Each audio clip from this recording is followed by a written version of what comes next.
Hello students, हम कर रहे थे powers of the president. Last session में हमने प्रेसिडेंट के ऑर्डिनरी पावर्स की एंड आज हम इस सेशन में जो powers and functions of president हैं इसमें से इमरजेंसी पावर्स करेंगे कि जो हमारे प्रेसिडेंट हैं इनको इमरजेंसी में कौन कौन सी पावर्स दी गई हैं। जो हमारा कॉन्स्टिट्यूशन है वो प्रेसिडेंट को 3 टाइप्स की इमरजेंसी पावर्स देता है। First one is national emergency, number 2 constitutional emergency और president rule, third one is the financial emergency. इस तरह कॉन्स्टिट्यूशन में 3 टाइप्स की इमरजेंसी है वो दी गई है। हम इसको एक टेबल के थ्रू करते हैं जिससे आप बहुत इजीली मेमोराइज कर सकते हो कि इन इमरजेंसीज में क्या डिफरेंस है, कौन कौन से पॉइंट हैं जो हमको मेमोराइज करना चाहिए। तो इस तरह हम इसको टेबल के थ्रू कर रहे हैं। तो जहां पर ले रहे हैं हम बेसिस, किस बेस पर हम इनको डिफाइन कर रहे हैं। तो first one is article.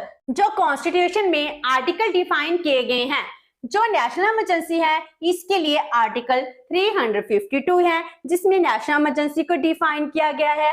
Constitutional emergency article 356 में डिफाइन की गई है एंड फाइनेंशियल इमरजेंसी 360 में डिफाइन की गई है।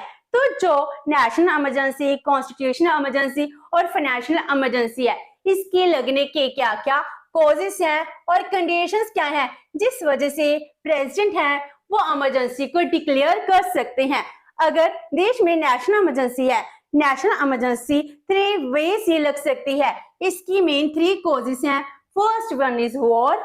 अगर किसी कंट्री के साथ वॉर हो जाती है, जैसे इंडिया चाइना की वॉर हुई थी, इंडिया पाकिस्तान की वॉर हुई थी, तो इस टाइम 2 टाइम एक्सटर्नल इमरजेंसी लगाई गई थी और इंटरनल डिस्टर्बेंस की वजह से 1975 में इमरजेंसी लगाई गई थी। तो फर्स्ट कॉज हो गया वॉर। Number 2 external disturbance.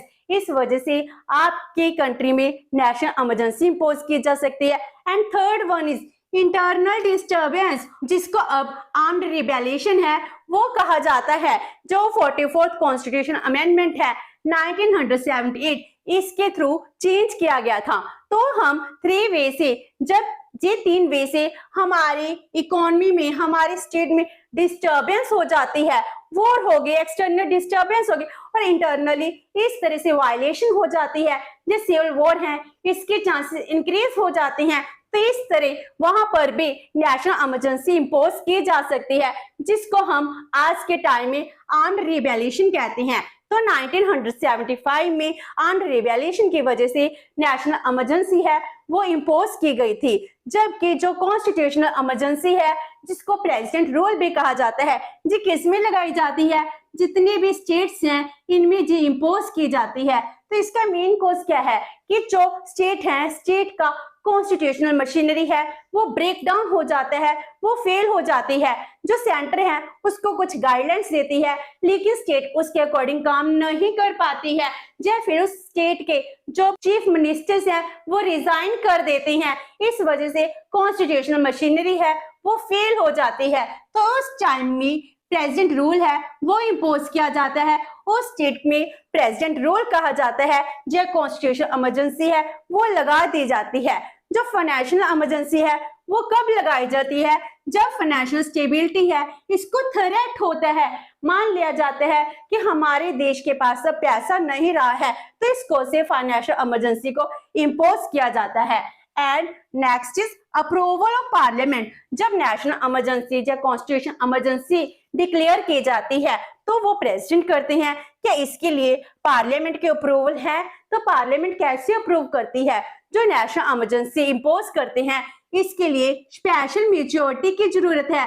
2/3 जितनी भी पार्लियामेंट है, पार्लियामेंट की स्ट्रेंथ है, इसमें जितने भी प्रेजेंट है प्लस वोटिंग है, 2/3 मेजॉरिटी के साथ अगर पास होगी तभी जाकर नेशनल इमरजेंसी है वो इंपोज की जाएगी। अगर मान लो पार्लियामेंट है, सेशन में नहीं है, इमरजेंसी इंपोज कर दी गई, तो with in 1 month Lok Sabha and Rajya Sabha से स्पेशल मेजॉरिटी के साथ रेजोल्यूशन पास होना चाहिए, तब जाकर नेशनल इमरजेंसी है वो इंपोज की जाएगी।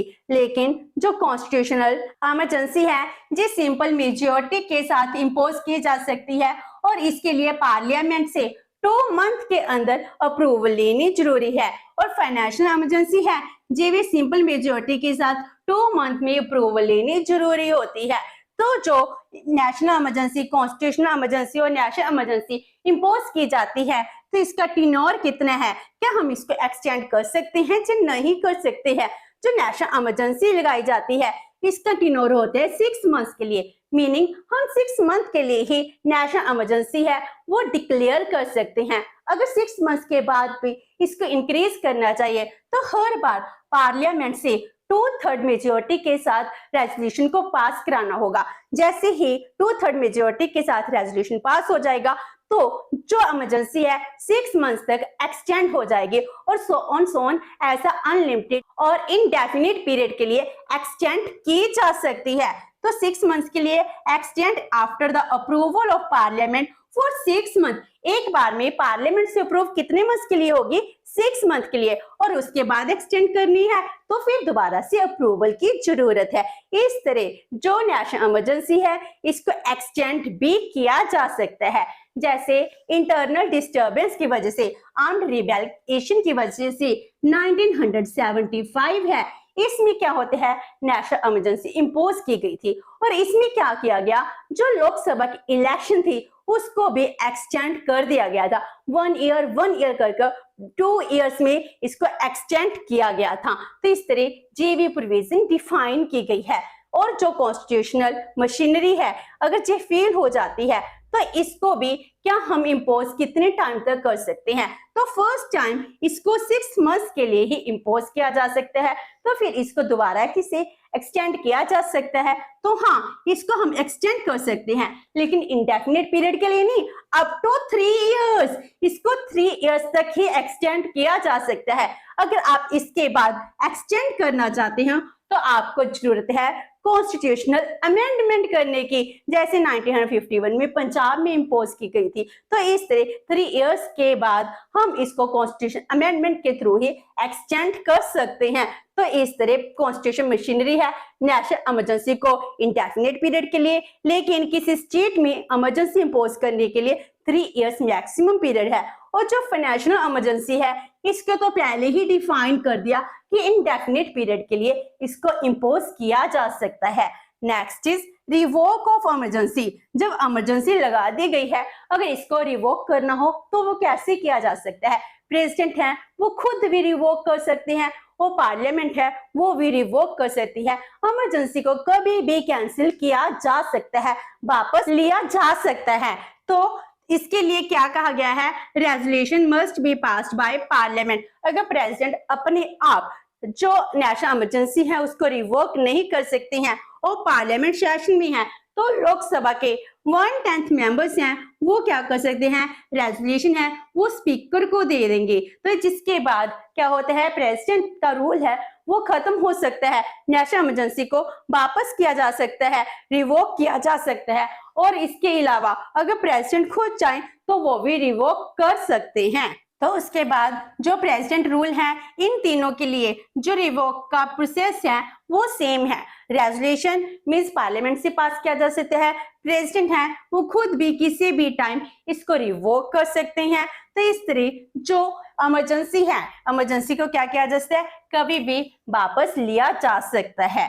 जस्टिसेबल, जो नेशनल इमरजेंसी कॉन्स्टिट्यूशन इमरजेंसी है इसको कोर्ट में चैलेंज किया जा सकता है, जे नहीं किया जा सकता तो जे जस्टिसेबल है, जे नहीं है। जो हमारे कॉन्स्टिट्यूशन मेकर थे उन्होंने जो जे इमरजेंसी है इसको जस्टिसेबल किया है कि इसको कोर्ट में चैलेंज किया जा सकता है। प्रेसिडेंट ने अगर इमरजेंसी इंपोज कर दी है तो उसको भी इसका आंसर देने के लिए कोर्ट में जस्टिफिकेशन के लिए बुलाया जा सकता है। तो इसके लिए क्या किया गया था, 38 कॉन्स्टिट्यूशनल अमेंडमेंट की जाती है जिसमें ये कहा जाता है इम्यून फ्रॉम जुडिशियल रिव्यू कि अगर प्रेसिडेंट नेशनल इमरजेंसी लगाता है तो इसके लिए इसको जस्टिसेबल नहीं बनाया जा सकता, इसको जुडिशियल रिव्यू से बाहर किया जाता है। लेकिन 44th कॉन्स्टिट्यूशनल अमेंडमेंट है जो 1978 में होती है तो इसमें दोबारा से इसको जस्टिसेबल है वो बना दिया जाता है। इसीलिए तो जब भी नेशनल इमरजेंसी इंपोज की जाती है उस टाइम प्रेसिडेंट है, प्रेसिडेंट ये कहते हैं कि जो भी कैबिनेट है, कैबिनेट को क्या करना होगा, रिटर्न में देना होगा, तब जाकर जो प्रेसिडेंट है, प्रेसिडेंट नेशनल इमरजेंसी को डिक्लेयर करेंगे। और जो कॉन्स्टिट्यूशन इमरजेंसी है इसको भी कोर्ट में चैलेंज किया जा सकते हैं। एंड फाइनेंशियल इमरजेंसी है जे भी जस्टिस एबल है। नेक्स्ट इज पर्टिकुलर एरिया, जो नेशनल इमरजेंसी है पूरी कंट्री में लगाई जा सकती है, जे किसी पार्ट में लगाई जाती है। पहले क्या था, जब भी नेशनल इमरजेंसी इम्पोज की जाती थी पूरी कंट्री में लगाई जाती थी, लेकिन 42nd कॉन्स्टिट्यूशनल अमेंडमेंट 1976 के थ्रू इसको ये कर दिया गया जी किसी एक पार्ट में भी लगाई जा सकती है। तो जी पूरी कंट्री में लगाना जरूरी नहीं है, कुछ पार्ट में भी इसको डिक्लेयर किया जा सकता है। तो जो कॉन्स्टिट्यूशनल इमरजेंसी है इसके लिए उसी पर्टिकुलर स्टेट में ही लगाई जाएगी। जो फाइनेंशियल इमरजेंसी है ये पूरी कंट्री में ही इम्पोज की जाती है। एंड डिक्लेरेशन, हमारी कंट्री में कब कब इस इमरजेंसी को इम्पोज किया गया है, तो सबसे पहले नेशनल इमरजेंसी 1962 में जब चाइना वॉर होती है तब लगाई जाती है। उसके बाद 65 में वॉर होती है, लेकिन उस टाइम नेशनल इमरजेंसी है ऑलरेडी चल रही थी। उसके बाद 1971 में जब इंडिया पाकिस्तान वॉर होती है उस टाइम लगाई जाती है, लेकिन 1975 में जो इंटरनल इमरजेंसी थी, जो इंटरनल डिस्टर्बेंस की वजह से लगाई गई थी, तो वो इम्पोज की जाती है। तो नेशनल इमरजेंसी है इसको 3 टाइम्स इम्पोज किया गया है। जबकि कॉन्स्टिट्यूशनल मशीनरी है जे फेल होने के चांसेस बहुत ज्यादा इंक्रीज हो गए थे। प्रेजेंट रूल है हमारी कंट्री में बहुत ज्यादा टाइम से इसको इम्पोज किया गया है। इसके लिए ये कहा गया है इंदिरा गांधी जी के टाइम में इसको 39 टाइम्स है वो यूज किया गया है। जब भी हमारी कंट्री में सेंटर है, सेंटर एडवांटेज लेने के लिए हमेशा कॉन्स्टिट्यूशनल इमरजेंसी को यूज करता है। तो इस कॉन्स्टिट्यूशनल इमरजेंसी है इसकी बहुत ही ज्यादा क्रिटिसिज्म भी है, क्योंकि 2014 के बाद भी इसको 5 टाइम्स इम्पोज की गई है।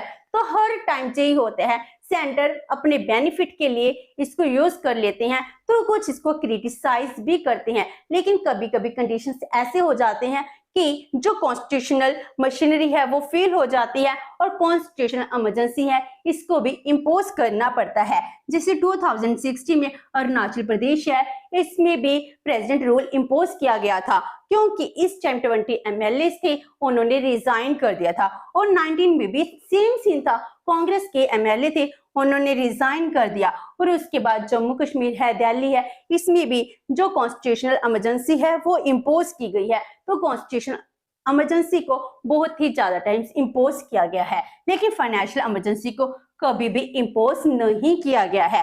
तो जो हमारे देश में जो इमरजेंसी इम्पोज की जाती है इसके इफेक्ट क्या होते हैं।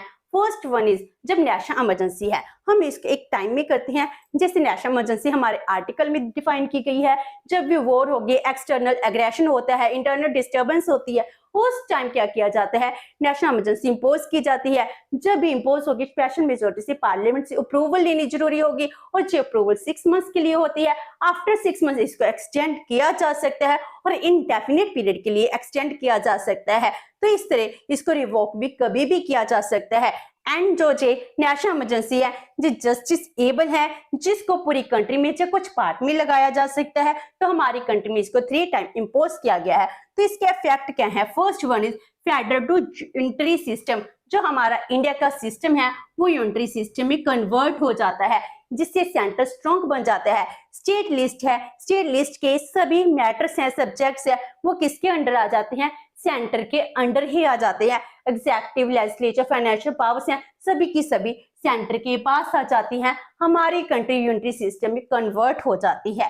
And union execute issue direction to the states, जो भी यूनियन है वो ही एग्जीक्यूटिव पावर्स के लिए हर एक चीज के लिए डायरेक्शंस इशू करती है।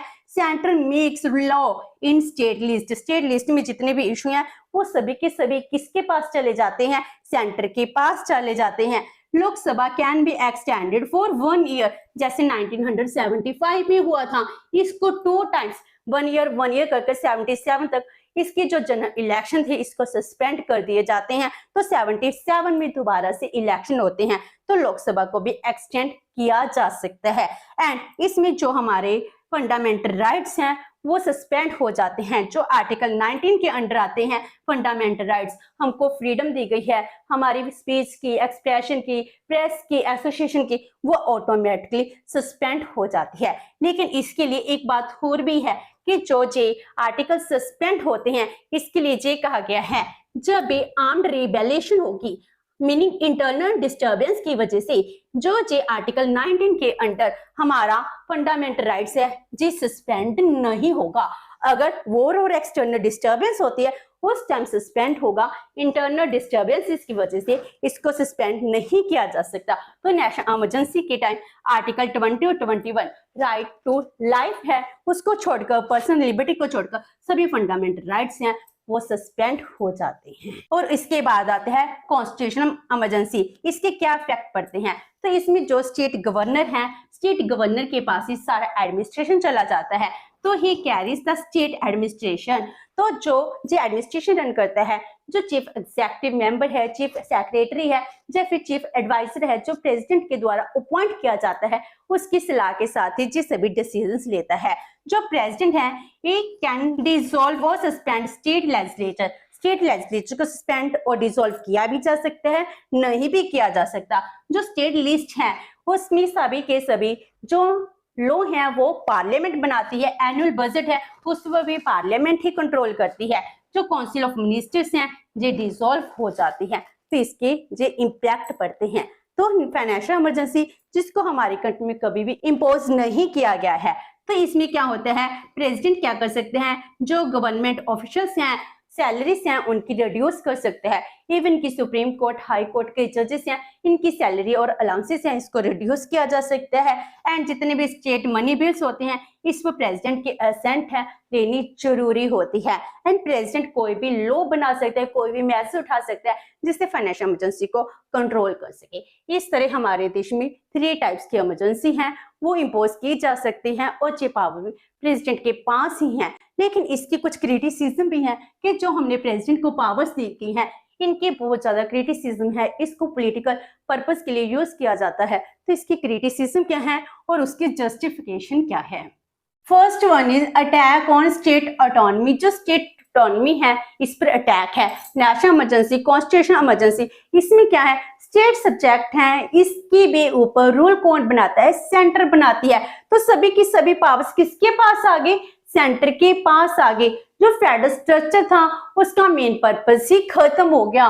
Miss use of emergency powers, बहुत टाइम हमारी हिस्ट्री में ये शो हुआ है जो इमरजेंसी पावर्स हैं इसको मिसयूज किया गया है, जिसे हम कहते हैं स्टेट में गवर्नर रोल है वो इम्पोज हो जाता है। जिस वजह से स्टेट है, स्टेट में लोगों के द्वारा चुनी गई सरकार है, इसको डिसॉल्व कर दिया जाता है। इनकम्पैटिबल विद फेडरल प्रिंसिपल, जो फेडरल प्रिंसिपल है जिसमें सेंटर एंड स्टेट है, इनके सब्जेक्ट को डिवाइड किया गया था।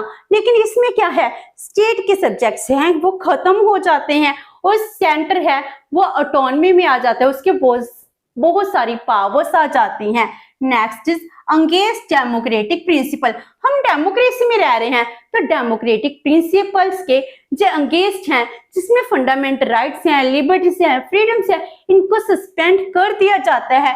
इनक्रोचमेंट ऑफ फंडामेंटल राइट्स, मैं अपनी जो भी फ्रीडम है उस फ्रीडम को खत्म कर दिया गया, इसके लिए मैं कोर्ट में भी नहीं जा सकती हूँ। जो मेरे फंडामेंटल राइट्स हैं इसको इन इमरजेंसी में, नेशनल इमरजेंसी में टोटली खत्म कर दिए गए हैं।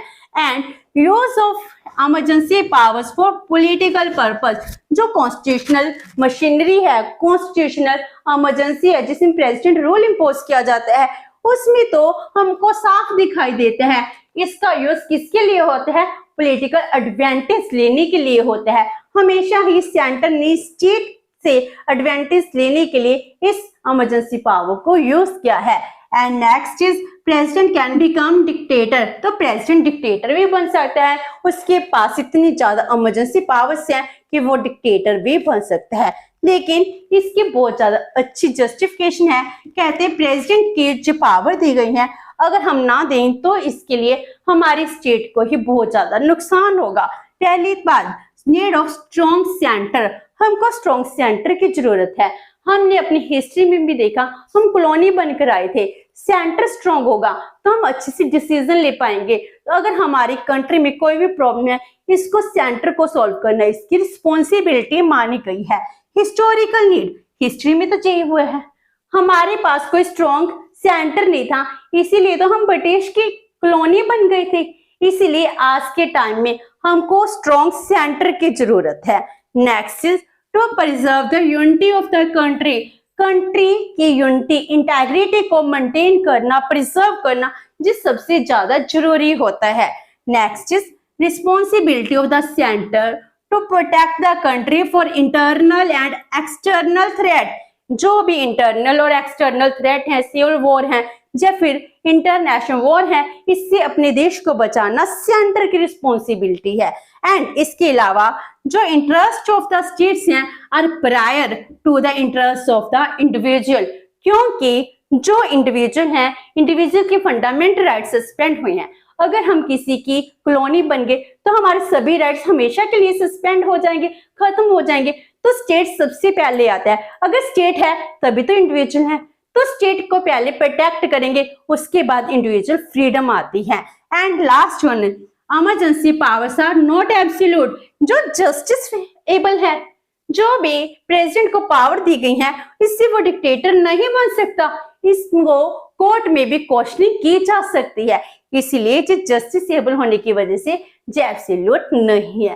तो इस तरह जो प्रेसिडेंट है, प्रेसिडेंट को बहुत ज्यादा इमरजेंसी पावर दी गई है, जिससे हमारी कंट्री की यूनिटी और इंटेग्रिटी को बचाने के लिए यूज किया जाता है। तो इस तरह आज हमने इस सेशन में प्रेसिडेंट की इमरजेंसी पावर्स की है। नेक्स्ट सेशन में हम इसकी वीटो पावर करेंगे। होप सो कि आपको ये सेशन अच्छा लगा होगा। अगर आपकी कोई क्वेरी है तो post comment box and video अच्छी लगी तो please like and share with your friends. Thank you so much, have a nice day.